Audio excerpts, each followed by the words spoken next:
I'm very well, Nando. It's very, very nice to speak to Brazil.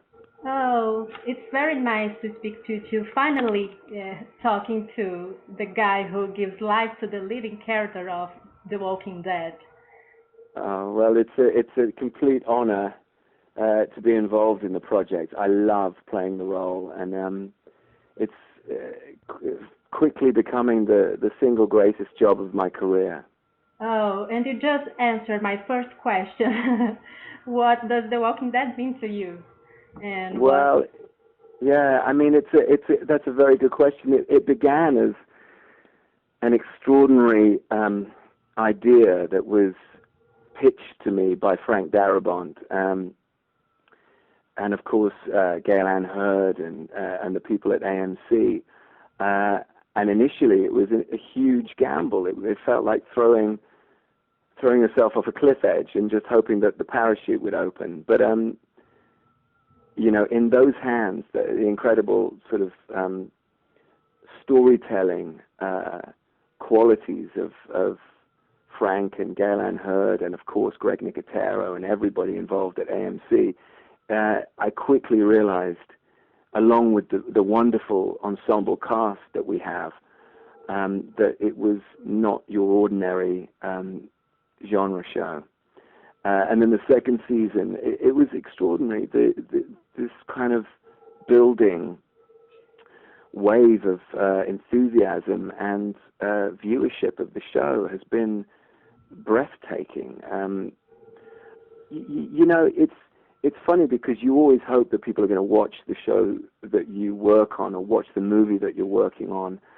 But this sort of reaction is unprecedented and very difficult to explain. And indeed, I can't explain. I'm just very, very happy that it's the case. But as each season progresses and as the story and the evolution of Rick and the surviving cast happens, it gets deeper and more personal and more profound. It's a great honor to be able to revisit a character 3 years in a row, and especially as the writing and the storytelling and where they push Rick. Certainly this season, it's always a thrill to be involved in something that keeps evolving so much. yes, the show is amazing. It's something so new on TV, and the whole franchise of The Walking Dead is amazing. I'm a huge fan, and not just of the show, but also of the comic books. Do you read the comic books? Well, funnily enough, I when I got sent the script, I did a little bit of research and realized that it was based upon this comic book. And I went to my comic book store in Camden in London, and I said, "Have you heard of this comic book?" And they said, "Come this way." And they showed me to a wall of comic books, and I said, "Which one is it?" And they said, "All of them." So at that point, I realized that it was quite a beloved comic book. And then I started reading. And I sort of say that I stopped reading when my hand was chopped off out of protest to Robert Kirkman. But funnily enough, I'm actually going to read the complete 2 compendiums now. And actually, he's sending me the compendiums as we speak.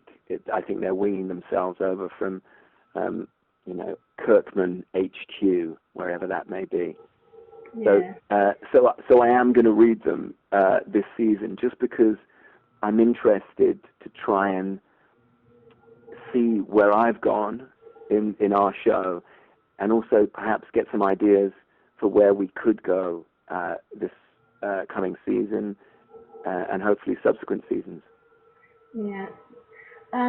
The feeling we have when we see the actors and the whole crew of The Walking Dead together is that you are all part of a big family.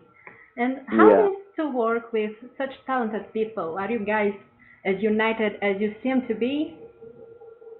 Yeah, it is the case. It's a very rare job. Jeff DeMunn, who played Dale in seasons 1 and 2, a terrific and enormously talented actor, said to me at the end of season 1, he looked at me in the eyes and said, "This is a very special job on every single level. The crew are beyond praise. I think they're borderline insane.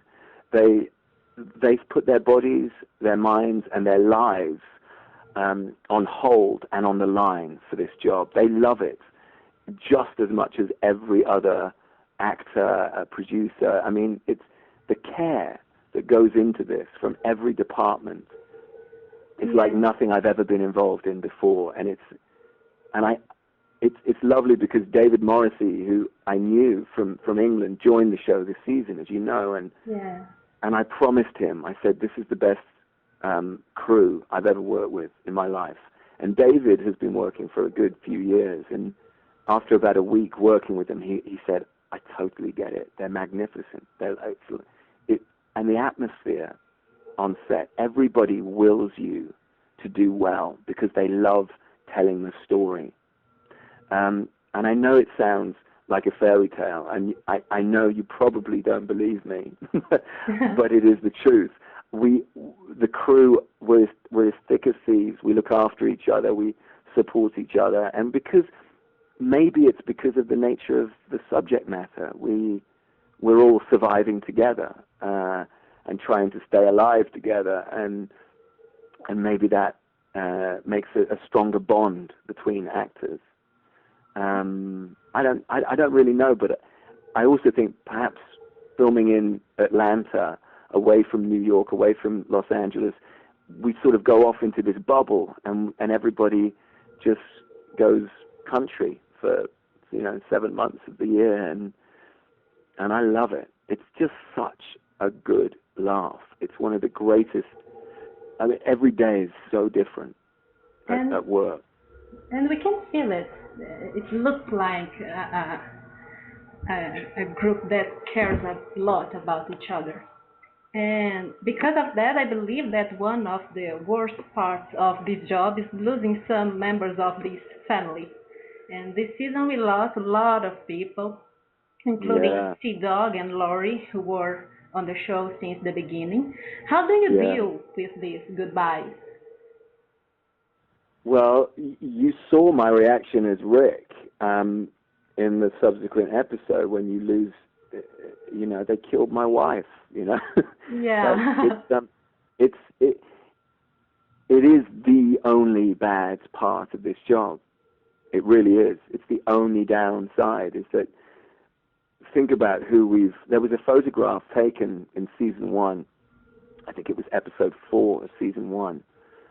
And there's only 5 of those original cast left in the show. And all of those actors, to a man and woman, were just phenomenal,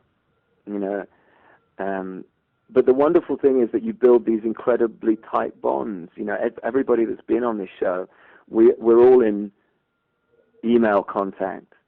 Everybody knew John Bernthal, Sarah Wayne Callies, DeMunn, Andy Rothenberg, Irony Singleton, all these people, Emma Bell, they all email. They know when we're finishing wrap. They know what it's like to work on the show. They know how hard the crew work. They wish everybody love and congratulations. So the family, we don't lose them. The family just grows, and I truly believe that even if, like Sarah, is a vital part of the show still, as is John, as is Jeff DeMunn, as is, everybody, because my character still carries them, and the audience still knows who they are. And it is also one of those beautiful things in certainly this job, is that each death informs the characters and changes the characters. And so without that happening, we sort of carry them with us as well. And the beautiful thing I think about doing storytelling over serialized TV is that you can revisit characters and you can see them again. Look at Merle, dream sequences, and John appearing at the mid-season finale, and it's, I don't know, it's a very unique, painful experience losing beloved and great friends, but I think it probably will be the enduring strength of the show, is that the show is continually moving forward and changing, and it's like a moving target. Yeah. And I think by definition, each death changes the dynamic within the group, and new characters evolve or change or step into the focus, and of course the profound emotional effect that each death has on each of the characters also pushes the characters into a different place. I mean, I was heartbroken when I found out Sarah was going to leave the show. That was my honest reaction. But what it does for Rick this season is an extraordinary, journey, and equally what it does to the boy, the kid, is just, if not more dramatic. And I think I always hate losing friends first and foremost, but incredible actresses like Sarah Wayne Callies. She's a rare breed, and she has incredible emotional intelligence, and I thought she did some incredibly brave acting, creating the role of Laurie. And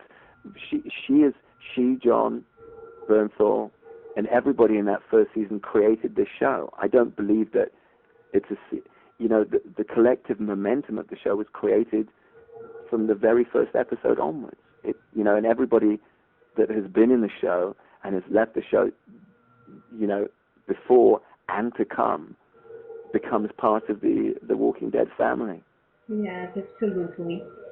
But despite the losses, season 3 brought some icons of the comic books, like Michonne, the Governor, and Tyrese, and also brought two of the most important scenarios of the story, the prison and Woodbury. How was shooting in these two places and with these new characters? It was fantastic to have these iconic characters appear, and I know that everybody from the fans of the comic book were thrilled and salivating with anticipation to meet these and have their beloved characters realized. But I mean, it's an interesting one because they are two different things by definition. Of we're a TV show and that's a comic book, and I think, as everybody has acknowledged in the past, they stand alone as their own sort of forms. Mm-hmm. But I do think it was a very smart call getting David Morrissey to play the Governor, and Denai Guerra to play Michonne, because they bring a gravitas. They ground the characters, I think, which is vital. I think that my chief concern is that if you start bringing someone with a samurai sword into the show, it still has to be raw, truthful, and emotional, because that's the world that they inhabit. And I think that Denai has done a magnificent job, as has David, rather than when in the comic book you meet the Governor very much as a fully formed character.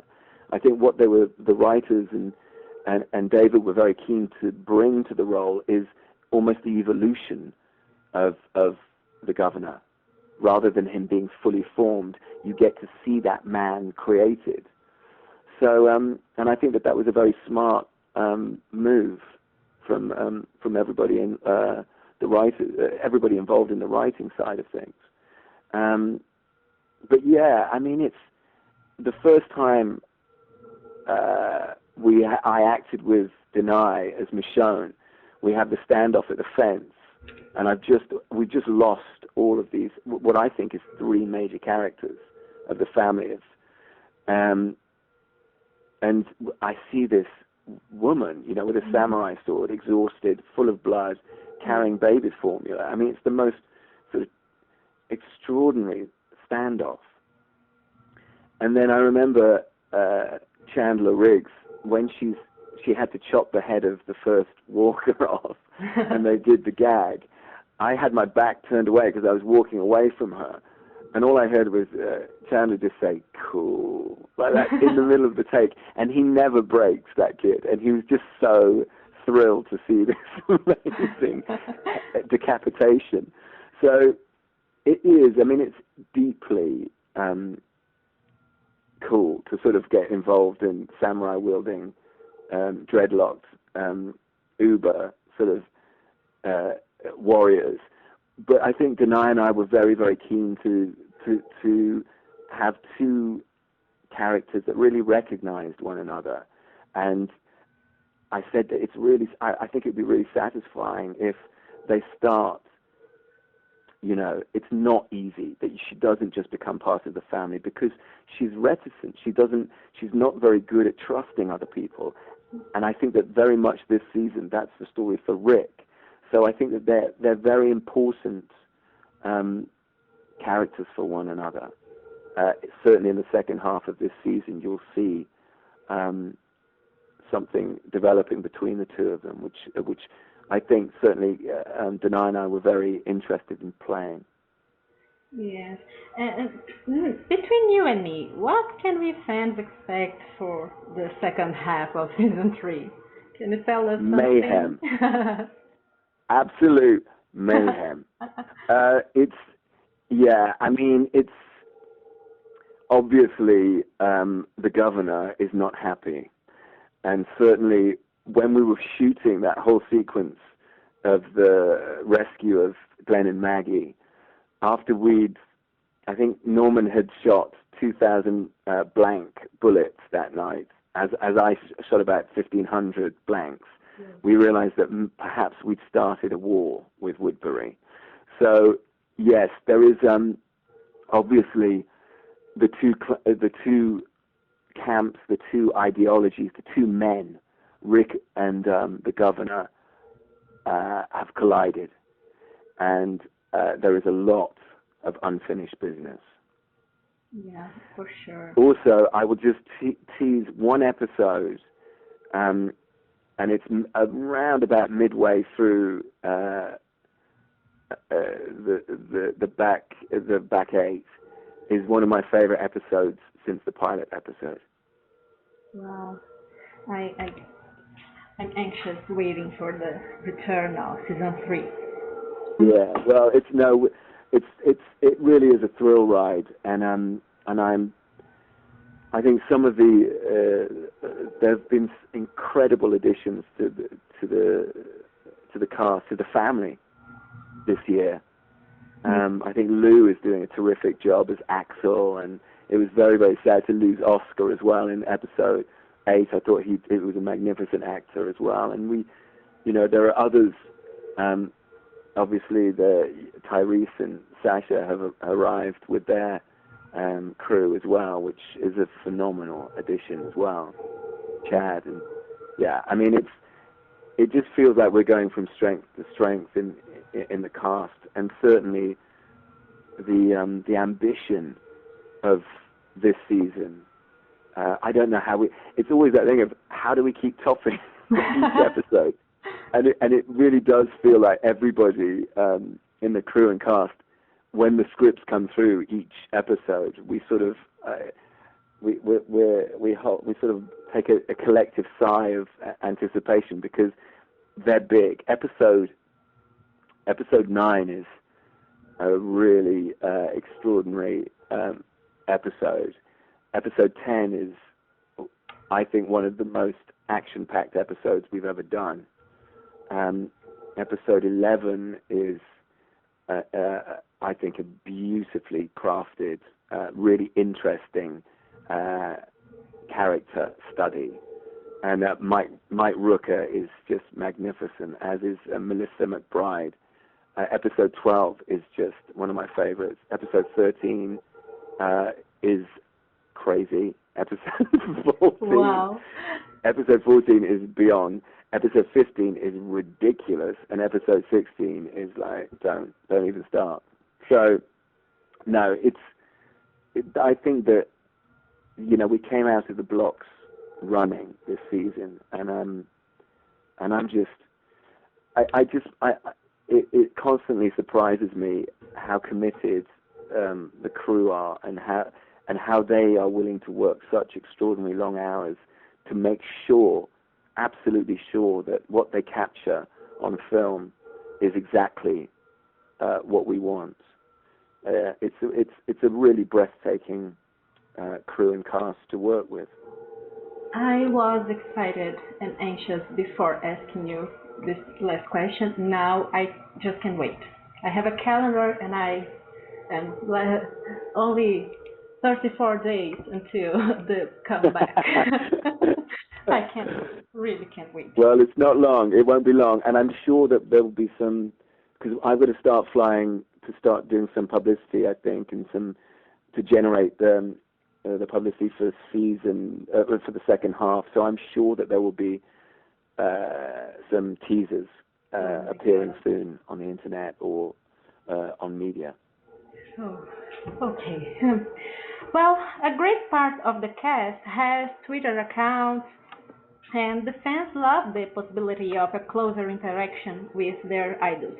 But there are also a great number of fake accounts tricking the public. Can we find you on Twitter, Facebook, or other social networks? No, I've never joined. The way to contact me is, I'm afraid, the old-fashioned way, to send fan mail. If you look on the AMC website, it will give you a way to contact me. There is an address where the fans can send the fan mail. Absolutely. Okay. Yeah, and that's the best way to. And I, just so the fans know, I personally open and sign and respond to all my fan mail. Oh, that's awesome. And the contact with at the Comic-Con also, right? I mean, there are a lot of fans of The Walking Dead there, and they are crazy about the show and about your work. Sorry? Hello? Yes? Sorry. Okay. I was talking about the Comic-Con, the contacts with the fans there also. They are crazy, right? I love going to Comic-Cons. It's without that fan base, the show wouldn't exist.